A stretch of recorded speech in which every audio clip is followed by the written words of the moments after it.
نبوت کے 7ویں سال مشرکین مکہ کے ظلم و ستم سے تنگ آ کر مسلمانوں نے شعب ابی طالب میں پناہ لے لی۔ اس میں مسلمانوں کے علاوہ حضور اکرم صلی اللہ علیہ وسلم کے خاندان والوں نے بھی آپ کا ساتھ دیا اور ان کا مقصد آپ صلی اللہ علیہ وسلم کی جان کی حفاظت کرنا تھا۔ شعب ابی طالب میں گزارا ہوا وقت یقیناً آپ صلی اللہ علیہ وسلم کی زندگی کا سب سے زیادہ مشکل وقت تھا۔ قریش کے لوگوں نے بھی مسلمانوں کا محاصرہ کیے رکھا۔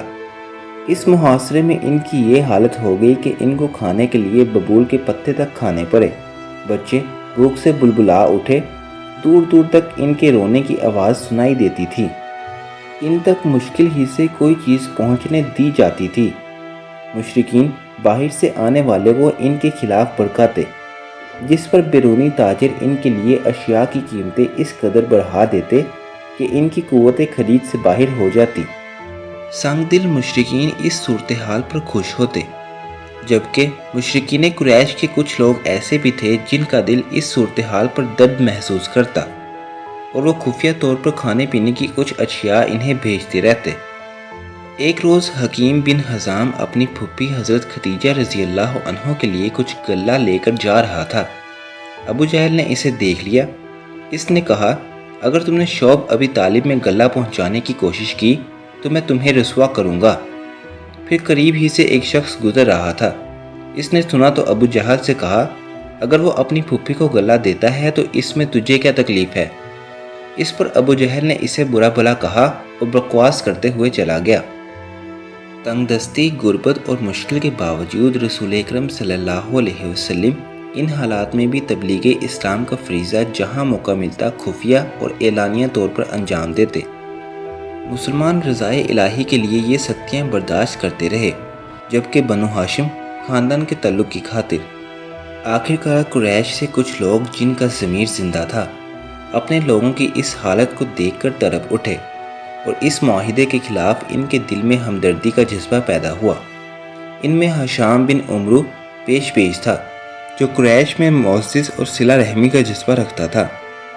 اس احساس کے تحت ہشام نے محصورین شعب ابی طالب تک غلہ پہنچانا شروع کر دیا۔ ایک روز عبد المطلب کے نواسے، جو رسول اکرم صلی اللہ علیہ وسلم کے پھپھی زاد بھائی بھی تھے، زبیر بن امیہ کے پاس گئے اور کہا، تمہیں کس طرح گوارا ہے کہ تم اپنی خواہش سے کھاؤ پیو اور تمہارے ماموں ابو طالب ایک ایک دانے کو ترسے؟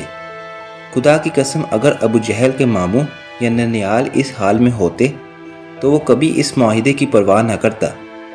زبیر نے یہ سنا تو کہا کہ مجھے اس بات کی فکر ضرور ہے، مگر میں تنہا کیا کر سکتا ہوں؟ اگر مجھے کوئی ہم خیال مل جائے تو میں اس کام کے لیے ضرور اٹھ کھڑا ہوں۔ ہشام نے یہ سنا تو کچھ اور لوگوں کے پاس گئے اور زبیر کو ان کا ہم خیال بنایا۔ جب 5 افراد ہم خیال ہو گئے تو اگلی صبح یہ ذکر چھیڑنے کا عہد کیا گیا۔ اگلی صبح جب قریش خانہ کعبہ میں جمع ہوئے تو زبیر بن امیہ اٹھے اور کہا، اہل مکہ، ہم مزے سے کھائے پیے اور بنو ہاشم دانے دانے کو ترسیں، ان کے بچے جاں بلب ہوں۔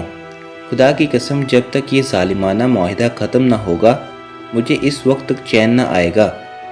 یہ دیکھ کر ابو جہل حیران ہو گیا اور کہنے لگا، یہ طے شدہ معاہدہ معلوم ہوتا ہے۔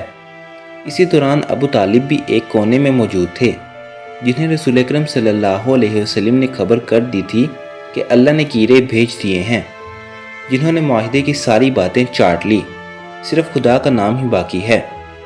جب ابو طالب نے یہ بیان کیا کہ اس کی خبر مجھے میرے بھتیجے نے کی ہے، جس نے کبھی غلط بات نہیں کی، آؤ اس بات پر فیصلہ کر لیں۔ اگر رسول اکرم صلی اللہ علیہ وسلم کی خبر صحیح نکلی تو پھر تم لوگ ظلم و ستم سے باز آ جاؤ گے، اور اگر بات غلط نکلی تو میں اپنے بھتیجے کو تمہارے حوالے کر دوں گا۔ موقع پر موجود لوگوں نے کہا، ابو طالب تم نے انصاف کی بات کی۔ معاہدہ کو منگوایا گیا اور دیکھا تو اسے دیمک چاٹ چکی تھی۔ یہ دیکھ کر قریش بہت شرمندہ ہوئے۔ اس طرح یہ ظالمانہ معاہدہ ختم ہو گیا اور رسول اکرم صلی اللہ علیہ وسلم نبوت کے 9ویں سال 3 سال محصوری کے بعد شعب ابی طالب سے باہر آئے۔